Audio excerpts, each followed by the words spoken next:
Shrimad park संहिता अध्याय 11वें के पहले श्लोक में श्री स्वामी अनुभूतिदेव अनुरागी जी महाराज परमहंस सहज योगेश्वर जी समझा रहे हैं। देव तत्त्वानामं दर्शन कः भवति च वेदं मां संस्यामं ज्ञात्वं तितिर्षा परम बोधम्।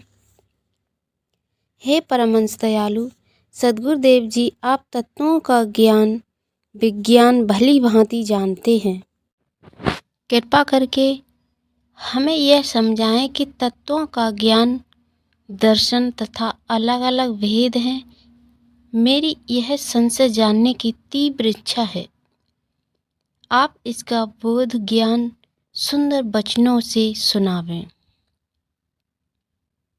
गुरुदेव भगवान दूसरे श्लोक में समझा रहे हैं, प्राप्ते त्वमेन तत्त्वानां कुर्वन्ति विवेचनं तत्त्वां कथं च जगतम् उदच्यतम्।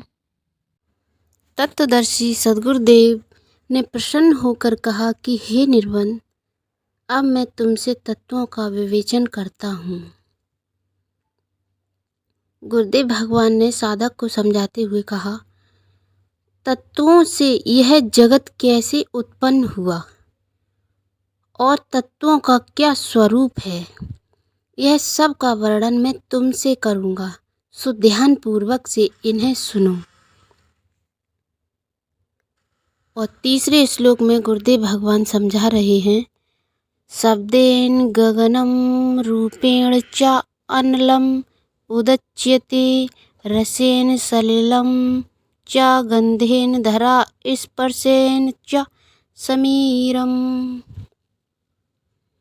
तत्वों का निर्णय करते हुए गुरुदेव भगवान कहते हैं कि हे निर्वन, शब्द से यह आकाश उत्पन्न हुआ, रूप से अग्नि और रस से जल हुआ और गंध से यह पृथ्वी उत्पन्न हुई, स्पर्श से वायु, इस प्रकार से 5 महाभूतों का उदय होना संभव हुआ। गुरुदेव भगवान ने तत्वों का 5 प्रकार के तत्वों का, महाभूतों का उदय कैसे हुआ ये समझाया।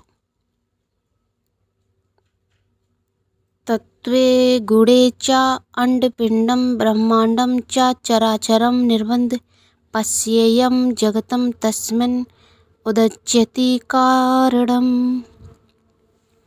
गुरुदेव भगवान ने चौथे श्लोक में समझाया है। गुरु महाराज जी कहते हैं कि हे निर्बंध कहते हैं एक साधक को तत्वों और गुणों से अंड पिंड ब्रह्मांड और यह अव्यक्त जगत देखने में आ रहा है। इस जगत के उत्पन्न होने का कारण यह 5 तत्व ही हैं। इसमें ही यह सारा का सारा दृश्य देखने में आ रहा है। सब इन्हीं से रचा हुआ जाने। गुरुदेव भगवान ने बहुत ही सुंदर शब्दों में समझाया है और 5वें श्लोक में समझा रहे हैं, तत्वेन शरीरम देहे स्वरम च नासिकेयम निर्बंध अत्रैव श्वासा विचरति सः ईश्वरम। परमहंस देव जी महाराज कहते हैं कि हे निर्बंध, तत्वों से ही यह शरीर रचा हुआ है।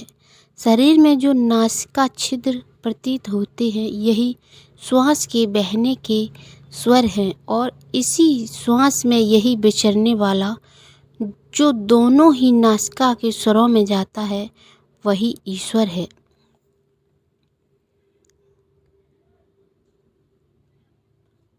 गुरुदेव भगवान ने बहुत ही सुंदर शब्दों में ईश्वर की परिभाषा बताई है और तत्वों का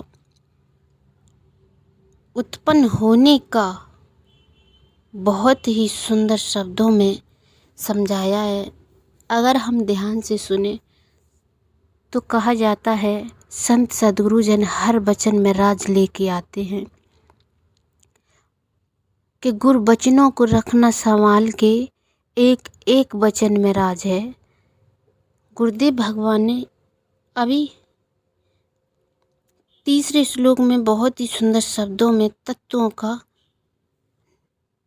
उत्पन्न होना बताया, किस प्रकार हुए और अब ईश्वर किसे कहते हैं ये भी बताया। ईश्वर, भगवान, परमात्मा ये अलग होते हैं या एक होते हैं? ईश्वर किसे कहते हैं गुरुदेव भगवान ने बहुत ही सुंदर शब्दों में समझा दिया है। कहते हैं यही स्वर हमारी